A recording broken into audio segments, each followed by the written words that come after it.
Welcome back to Grammar Fundamentals for the PSAT. This is Chapter 12, Lesson 68. The comma is the little mark that tells a reader where to pause and which words belong together. Today we'll look at the everyday jobs a comma does inside a sentence, separating a list, marking the start of a sentence, and setting off the words that just slip in. Commas for pause and separation. Here's the first and most useful rule. When you list 3 or more items in a row, put a comma after each one. Think of the flag, red, white, and blue. There's a comma after red and a comma after white, separating the 3 colors so they don't run together.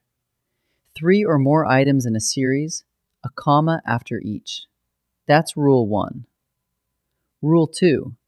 When a word or phrase opens the sentence before the main idea, follow it with a comma. Listen. Yes, the museum opens at 10. The little word yes gets a comma right after it. Or this. After the game, we ate. The opening phrase, after the game, is followed by a comma before we reach the main idea. An opener at the front, a comma after it. That's the introductory comma. Rule 3. When extra words break into the middle of a sentence, set them off with a pair of commas, one on each side. My friend, however, left early. The word however interrupts the flow, so a comma comes before it and after it. The same goes for a name you speak to directly. Thanks, Maria, for the ride.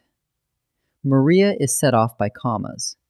Extra words in the middle, a comma on each side.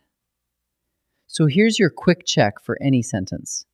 Ask 3 things in order. First, is there a list of 3 or more items? If so, a comma after each one. Second, does a word or phrase open the sentence? If so, a comma right after it. Third, do extra words break into the middle? If so, set them off with a comma on each side. A list, an opener, an interrupter. Run those 3 questions and you'll place commas with confidence. Let's try a few.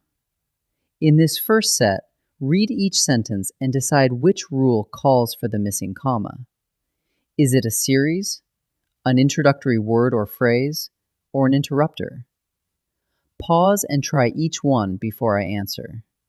Strings, woodwinds, brass, and percussion are the families. We've got 4 things listed in a row. That's a list of 3 or more items, so commas separate them. So the answer is a series of items. Yes, the vibrating string makes the sound. The little word yes opens the sentence before the main idea. That calls for the introductory comma. So the answer is an introductory word. Each family, by the way, is named for its sound. The phrase, by the way, breaks into the middle of the sentence and is set off with a comma on each side. So the answer is an interrupter. 3 more. This time, find the one word that the missing comma should follow. Pause and try each one before I answer.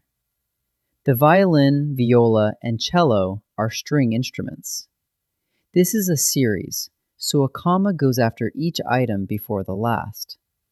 The very first missing comma falls right after violin, so the answer is after violin. After years of practice, she mastered the cello.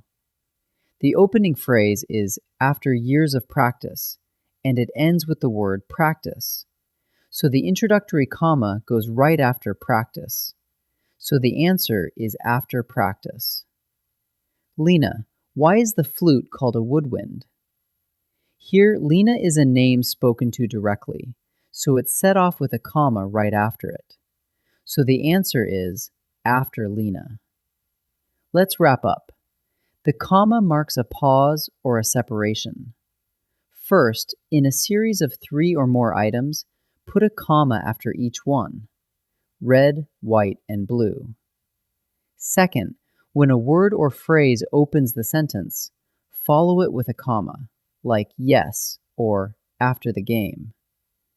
And third, when extra words break into the middle, or you call someone by name, set them off with a comma on each side. A list, an opener, an interrupter. Master those three and your commas will land in the right place every time. Great work!